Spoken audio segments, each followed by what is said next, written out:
Secretary-General, it's great to have you on the program. Thanks so much for joining CNBC. You discussed in your remarks earlier about the fact that Russia's economy is now on a war footing. What does that look like to you? It means that they are mobilizing more to produce weapons, ammunition, to be able to launch new offensives in Ukraine. There are no signs that President Putin is preparing or planning for peace. He is preparing for more war, for new offensives, mobilizing more troops, setting the Russian economy on a war footing, and also actually reaching out to other authoritarian regimes like North Korea and Iran to get more weapons. How long can he afford to do that? Well, what you have seen is that Russia is actually willing to pay a high price for this war.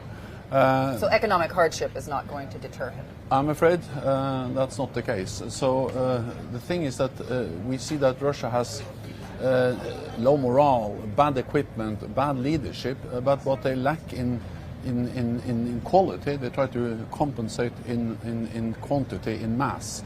So they're just pouring in and sending in more troops to try to, in a way, compensate for the fact that they have less quality of their forces. Do you anticipate we'll see more sanctions on the Russian economy? Well, there have already been implemented a lot of sanctions. And they haven't stopped it? No, but allies are constantly assessing also whether they should be implementing even more sanctions. But at the end of the day, the most important thing we can do is to ensure that Ukraine gets the weapons, the ammunition they need to push back the Russian invaders, to liberate the land, and to ensure that Ukraine prevails as a sovereign independent nation. What we've seen over the last several days, particularly in the United States, rising tensions with China, and that's a direct result of these spy balloons. Do you believe that China is a threat to NATO? We don't see China as an enemy or any imminent threat, but we assess that the rise of China's growing economic and military power, is a challenge to our security, to our interests, to our values, and that's the reason why we are stepping up our cooperation with our partners in the Asia-Pacific, countries like Japan, South Korea, New Zealand and Australia. And we also need to understand that security is not regional, security is global. What happens in Europe, in Ukraine, matters for Asia, and what happens in Asia matters for Europe. And Beijing is watching closely what's going on in Ukraine. And if Putin wins there, of course that will impact their decisions on how to behave in Asia. And speaking of that behavior, were you surprised that they launched spy balloons at the United States? Well, the reality is that this is part of a pattern we have seen where China has stepped up their intelligence activities over many years using many different platforms, cyber, satellites and other types of platforms to spy on and to gather intelligence from NATO allied countries, both in North America but also in Europe. So the balloons are just one of many platforms to try to collect intelligence. Do you anticipate at some point there would have to be a NATO-led response?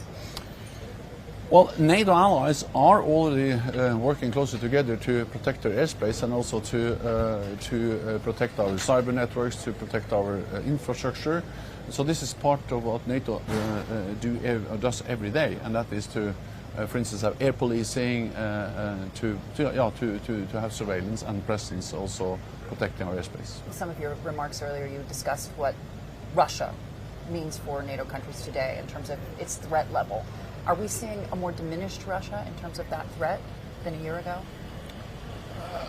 Well, I think what you have seen throughout this crisis is that it was an attack on Ukraine. And from NATO, it was extremely important to convey a very clear message to Moscow to remove any room for misunderstanding about NATO's readiness to protect every inch of NATO territory. And that's the reason why we deployed more troops to the eastern part of the alliance to prevent escalation of this war beyond Ukraine. Because we need to stop this cycle of Russian aggression.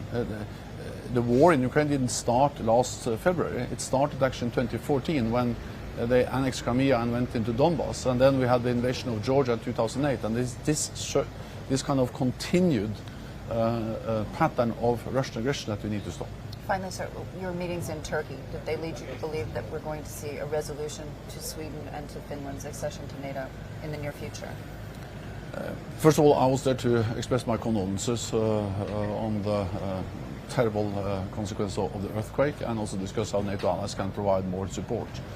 Then we also discussed Finland and Sweden, and we had good talks also with President Erdogan, and the process is moving forward.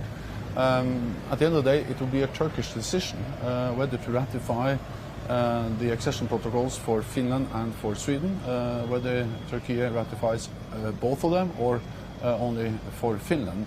My message is that the time has come to ratify both. It will be good for NATO, it will be good for all NATO allies, and for Finland and Sweden to have both Finland and Sweden as members as soon as possible. But it doesn't worry you if one comes before the other? Well, I would like to have them ratified as members as soon as possible. But the most important thing is that they both become members in the near future, not whether the ratification happens at the same time. And it's also important to remember that NATO has made the historic decisions already as an alliance.